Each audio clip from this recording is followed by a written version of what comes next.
Greetings. I'm Catherine, 30 years old, and my life's journey is taking a route I never expected. Instead of embodying the dream of a blissfully married woman, I find myself on the path to becoming a divorcee. My story veers off from the norm, where the usual suspects play different roles.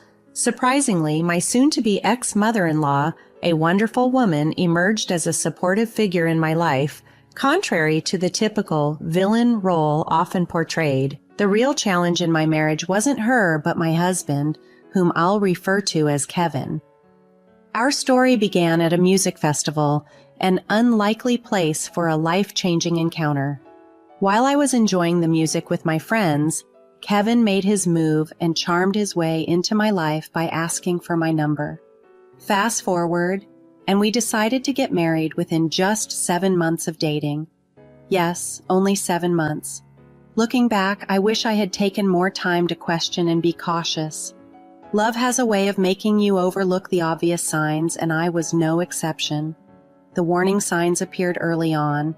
Just 3 months into our relationship, Kevin proposed. Not for marriage, but for us to live together. He suggested I abandon my apartment to be with him constantly, claiming he couldn't bear to be apart from me. Despite the red flags, including what seemed like love bombing, I agreed. Kevin's mother, Martha, was a gem. When I first met her, we instantly connected, which was a relief. Meeting a partner's mother can be daunting, but her warmth made it easy.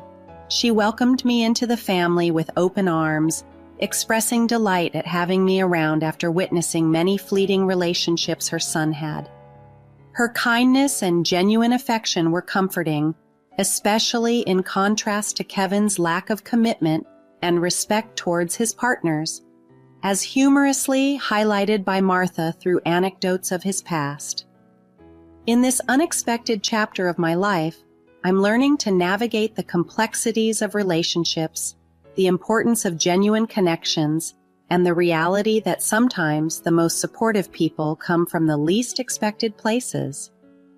I also took the opportunity to talk to him about the importance of kindness and respect towards everyone, not just women.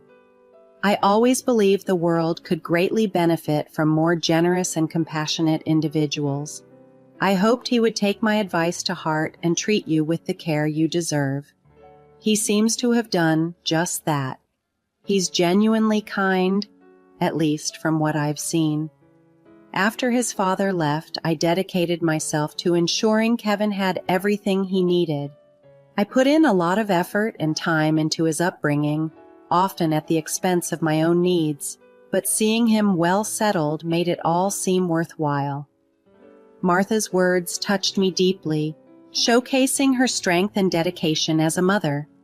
Kevin, perhaps feeling uncomfortable with the depth of our conversation, suggested we move past this family backstory. But Martha wanted to keep sharing, expressing a desire to make the most of life and create new memories, especially with me around. She felt our connection was unique, not just another fleeting encounter for Kevin. She sensed something more lasting could develop from our relationship. Kevin, on his part, didn't hesitate to declare his immediate attraction and affection for me, despite his mom revealing aspects of his past relationships that he'd previously kept hidden. While his history raised some concerns, I couldn't help but feel optimistic about our future together. Love has a way of casting a rosy glow on everything, making it easy to overlook potential warnings.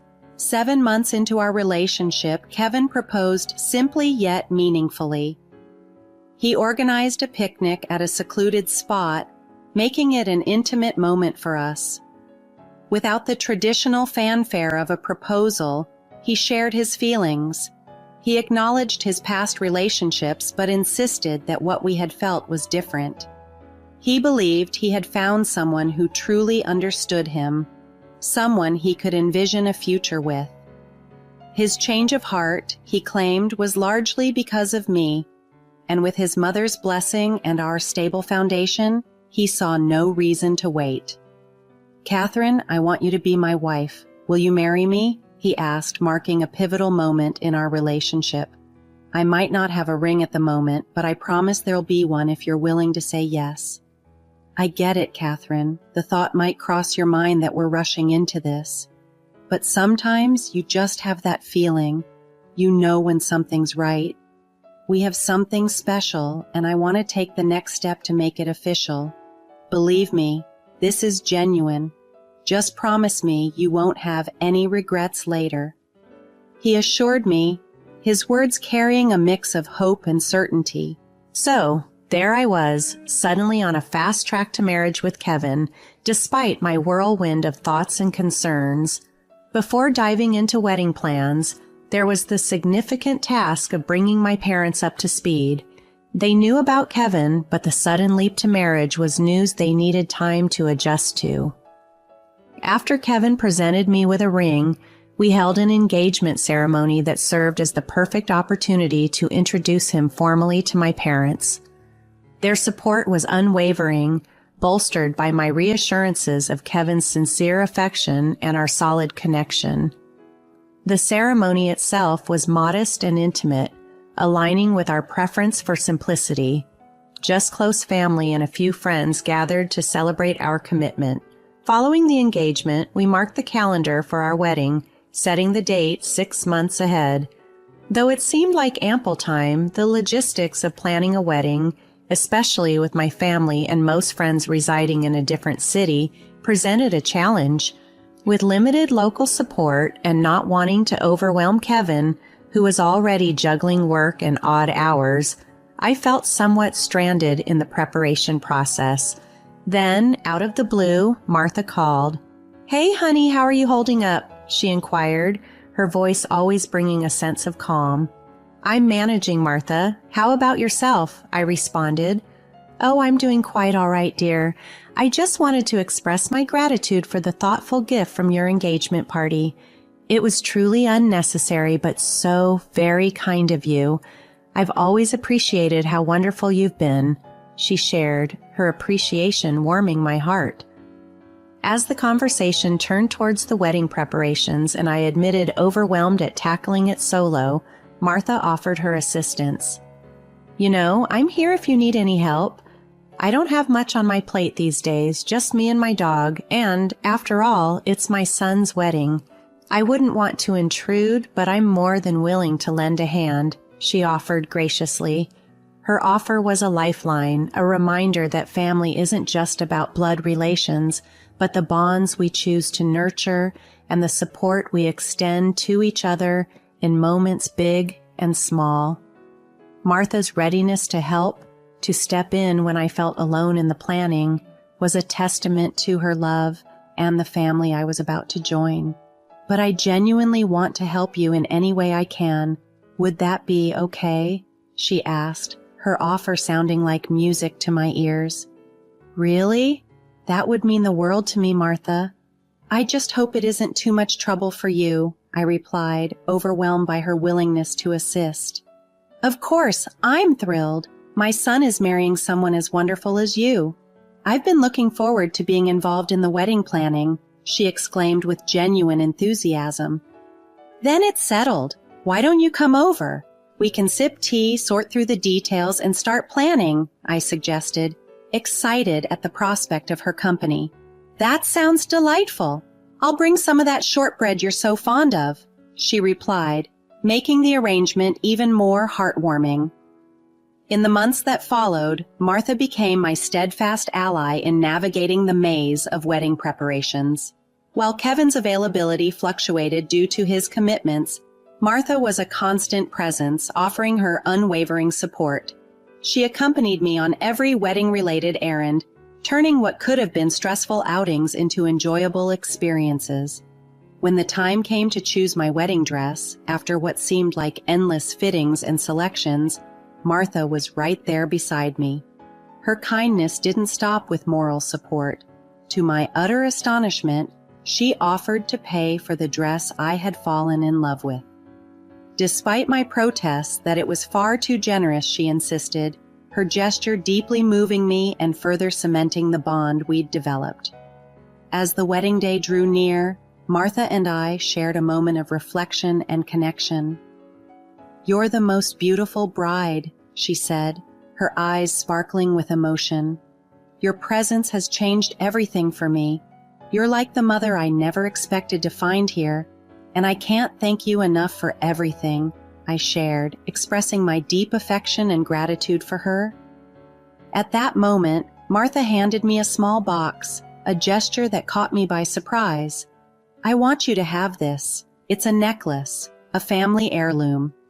Now that you're officially joining our family, it's yours," she explained. The necklace was stunning, perfectly complementing my dress.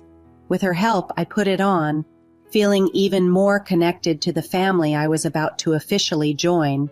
Walking down the aisle, I reflected on the journey that brought me to this moment. It had been a year since Kevin and I tied the knot, and despite the ups and downs, his quirks, and our shared moments, having Martha by my side through it all made everything more meaningful. Her support and love were gifts I never expected but deeply cherished, making our wedding and the time leading up to it a truly unforgettable experience. I always believed everyone had their quirks, including myself, but then there was Martha, the epitome of the dream mother-in-law. Martha, alongside Kevin, went out of their way to make my life filled with surprises and joy. For instance, my birthday celebration was nothing short of legendary, thanks to their efforts.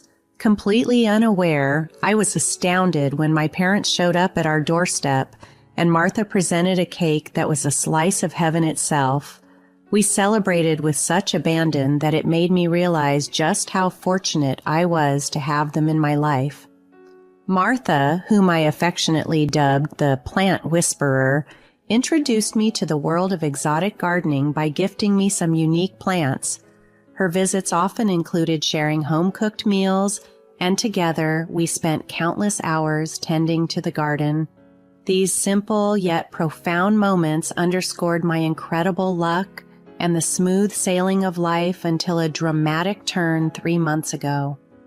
The tranquility was shattered one night by a phone call from the hospital about Martha being admitted with a severe infection that had taken a toll on her kidneys, among other complications. The doctors were grim, giving her 4 weeks at most. The news was a gut punch, and while I spent nights by her side, Kevin coped by distancing himself, unable to face the reality of his mother's condition. In those final days, Martha and I shared a deeply emotional conversation. Despite my protests, she calmly informed me of her decision to leave me a significant portion of her inheritance. She explained that my presence had brought her the joy of having the daughter she always wished for. I was taken aback, suggesting that Kevin, her son, deserved it more. Yet Martha was adamant, expressing her trust in me to use the inheritance wisely and to share it with Kevin. She believed in my capacity to care for him, highlighting his good heart despite his occasional arrogance. Martha's gesture was a testament to the profound bond we had formed. She trusted me to not only be a steward of her legacy, but to also continue nurturing the love and care within our family. Her final request wasn't just about the inheritance. It was a plea to ensure her son's well-being and happiness. Promising to honor her wishes, I was reminded of the extraordinary woman Martha was and the indelible mark she left on our lives.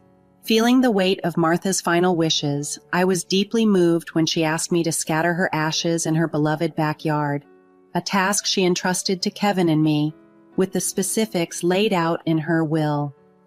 Her lawyer, appointed as the executor, would provide all the necessary details. As we said our goodbyes, she whispered her love, a moment of profound connection and sorrow.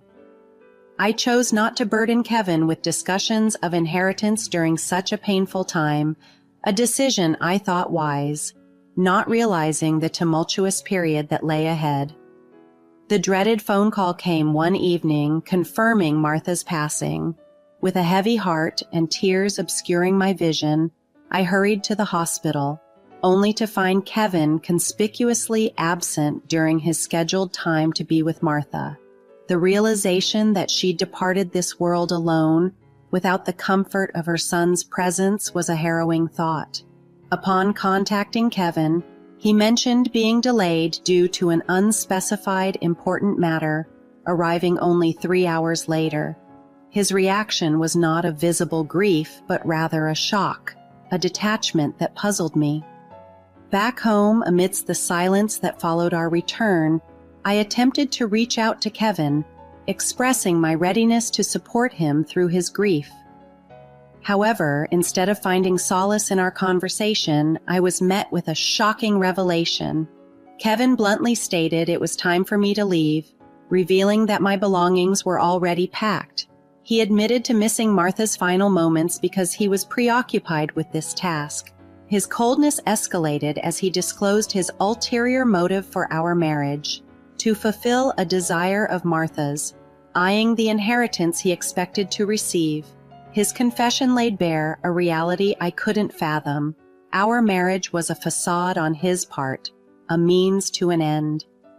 Kevin's words, claiming our relationship was never real from his perspective, left me reeling. I questioned the sincerity of his actions, incredulous at the timing and insensitivity of his admission, especially so soon after his mother's passing. The notion that our marriage was merely a strategic move to spite Martha and secure an inheritance was a betrayal I couldn't comprehend.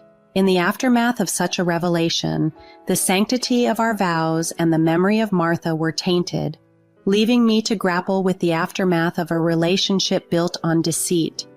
I devoted everything to you, loved you wholeheartedly, and supported you in every way possible. To discover now that your affection was merely a charade for financial gain is beyond disheartening. If Martha had lived another 4 years, would you have continued this deception? The very thought disgusts me. I should have seen the signs earlier, but I chose to overlook them, blinded by love. No kidding, I've never truly been inclined towards settling down. All those stories my mom shared about me, yes, they were accurate, but I had to put on an act, be the good son to secure my inheritance, necessitating a partner swiftly. Now, with the money soon in my grasp, the possibilities seem endless. As for you, it seems I no longer have a use for your presence. Sarcastically, you might think Martha would be proud. But here's the twist. Just days before her passing, Martha confided in me, leaving her entire fortune not to you but to me. Your disbelief is palpable, clinging to the notion that as her golden child, she would never disinherit you. Yet, in due time, the truth will unveil itself through her lawyer, a truth you've been unaware of since you were absent, possibly celebrating prematurely while I remained by Martha's side. Your sudden shift in tone, suggesting a joke gone awry, and proposing to share the inheritance is as transparent as it is desperate. Do you really think me naive enough to fall for such a ploy? Your immaturity and deceit are astounding. I need time alone to process this loss and honor Martha's memory without your manipulative interference. Thus, I took my leave, seeking solace and clarity in the solitude of a hotel room, pondering over the whirlwind of emotions and the fallout of my actions. As I distanced myself, Kevin oscillated between anger and pleas for forgiveness, attempting to retract his earlier claims. Yet the damage was done, leaving me to navigate a tumult of feelings alone, questioning the foundation of our relationship and the integrity of the vows we once shared. That night marked a turning point, extinguishing something within me. I never anticipated such selfishness. Celebrating a mother's passing for financial gain was beyond my comprehension. Kevin's actions confirmed the unsettling truth about greed that lurks in some people. The realization that our marriage was merely a transaction for him, a means to secure wealth, left me shattered. My whole world flipped upside down in the span of those few dark hours. Then an unexpected call from Kevin broke the silence, but not in the manner I had braced for. Instead of the usual cycle of anger and apologies, his tone bore a resignation I hadn't heard before. He suggested, rather coldly, that I should take care of his mother's funeral arrangements, including the cremation and the spreading of her ashes in her cherished garden. His detachment from even this final act of sonship, refusing to partake in his own mother's funeral, plunged my respect for him to new depths. It became clear, not only had Martha left her fortune to me, but her property as well, leaving Kevin feeling defeated and outcast. With Kevin absent, the funeral was a quiet affair, attended by only a few. The solemn task of receiving Martha's ashes felt monumental, a tangible reminder of the profound connection we had shared. I took her ashes to her home, to the garden that had been her sanctuary. There, amidst the beauty and tranquility she had cultivated, I offered a silent prayer and released her ashes into the earth, a heartfelt goodbye to a woman who had shown me unwavering kindness and love. Before scattering Martha's ashes, I reached out to Kevin one last time, hoping, perhaps foolishly, that he might express a desire to be a part of this final tribute. His refusal reaffirmed his complete withdrawal into selfishness. Martha's legacy to me was not just her considerable wealth, nearly $2 million, but also her home, which now serves as a living memory of her presence. In moving forward, I initiated divorce proceedings against Kevin, a decision that has proven to be profoundly liberating. Watching Kevin grapple with the consequences of his actions and the loss of everything he took for granted has been an ironic twist of fate. His regrets and the disintegration of his grand plans serve as a stark reminder of the truths he chose to ignore, the value of genuine relationships and the inevitable reckoning that follows disdain and greed.